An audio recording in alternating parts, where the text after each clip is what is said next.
بالله من الشيطان الرجيم بسم الله الرحمن الرحيم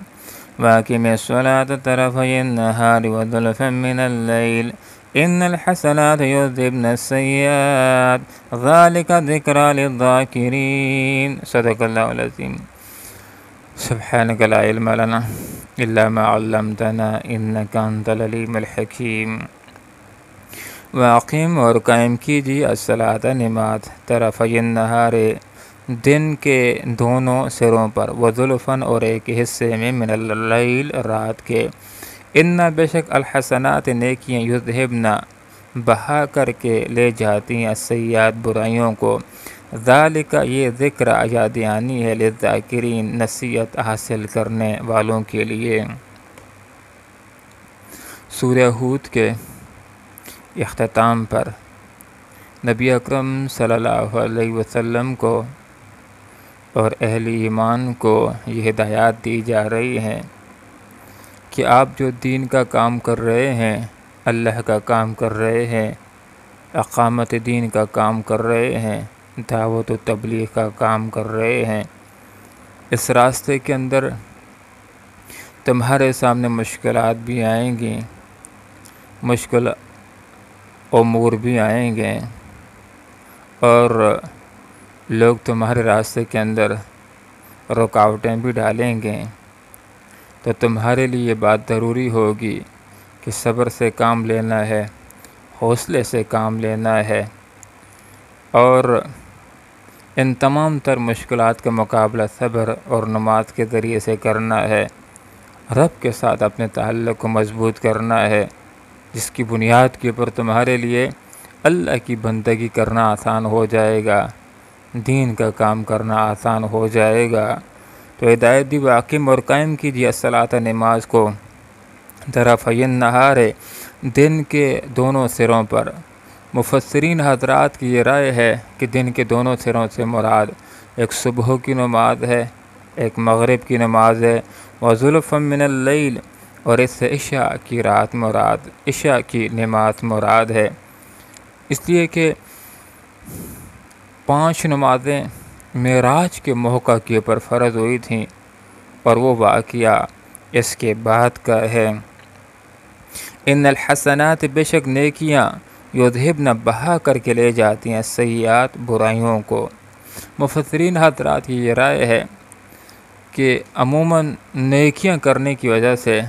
جو گناہ معاف ہوتے ہیں وہ صغیرہ گناہ ہوتے ہیں۔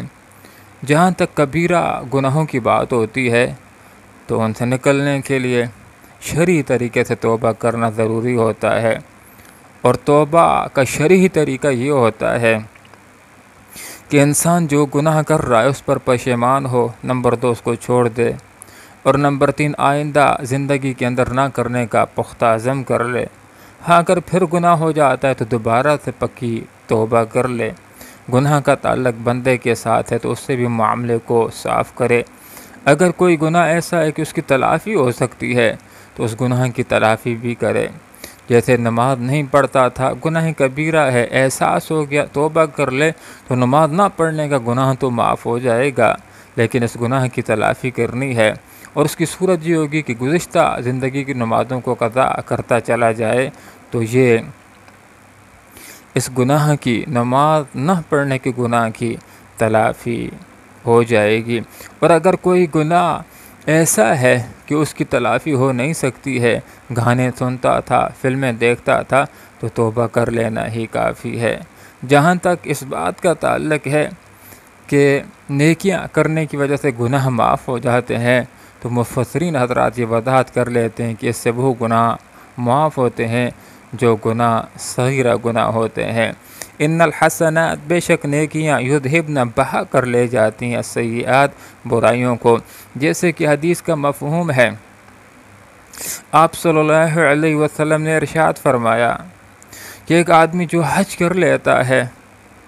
اس کا حق حج مقبول ہو جائے، حج مبرور ہو،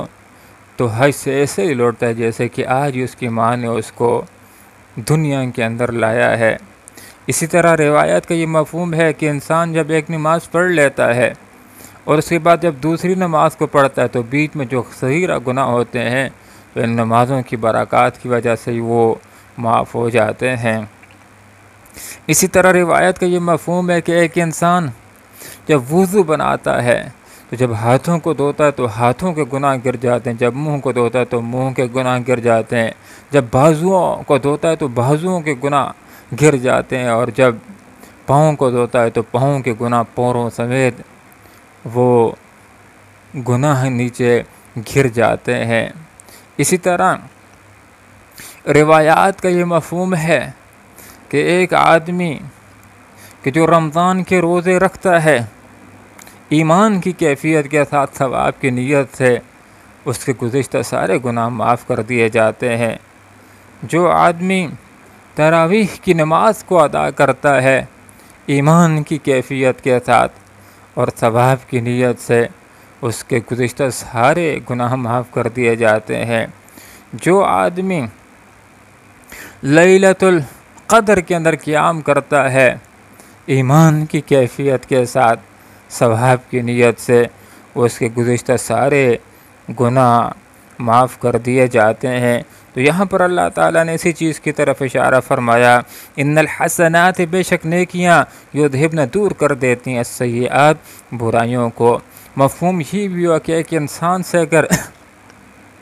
کوئی خطا ہو جاتی ہے، گناہ ہو جاتا ہے، تو چاہیے کہ توبہ کر لے اور اس کے بعد کوئی نہ کوئی نیکی کر لے تاکہ گناہ کے اثرات ختم ہو جائیں۔ ذالک، یہ ذکر یاد دہانی للذاکرین، نصیحت حاصل کرنے والوں کے لیے۔ تو اس آیت کے اندر اہل ایمان کو اس بات کی تعلیم دی گئی کہ مشکلات کو اپنے آپ کے لیے ہلکا کرنا ہے، آسان کرنا ہے، مشکلات کا مقابلہ کرنا ہے تو نماز کا سہارا لینا ہوگا، صبر کا سہارا لینا ہوگا۔ آخرت میں سب سے پہلے نماز کے بارے میں سوال کیا جائے گا، جو اس میں کامیاب باقی بھی کامیاب ہو جائے گا، جو اس میں ناکام ہو گیا وہ باقی بھی ناکام ہو جائے گا۔ اور حدیث کا یہ مفہوم ہے کہ آپ صلی اللہ علیہ وسلم نے ارشاد فرمایا، جس نے نماز کی محافظت کی، 5 وقت کی نمازوں کو ادا کیا، تو یہ نماز آخرت میں اس کے لیے نور ہوگی، دلیل ہوگی، برہان ہوگی اور نجات کا ذریعہ ہوگی۔ اور جس نے 5 نمازوں کا اہتمام نہ کیا، نمازوں کی محافظت نہ کی، تو یہ نماز اس کے لیے نہ نور ہوگی، نہ دلیل ہوگی، نہ برہان ہوگی، نہ نجات کا ذریعہ ہوگی۔ روایت کا یہ بھی مفہوم ہے کہ وہ لوگ جو نماز کی محافظت کرتے ہیں، حفاظت کرتے ہیں، اللہ نے ان کی بخشش کو اپنی ذمہ داری کے اوپر لے رکھا ہے۔ اور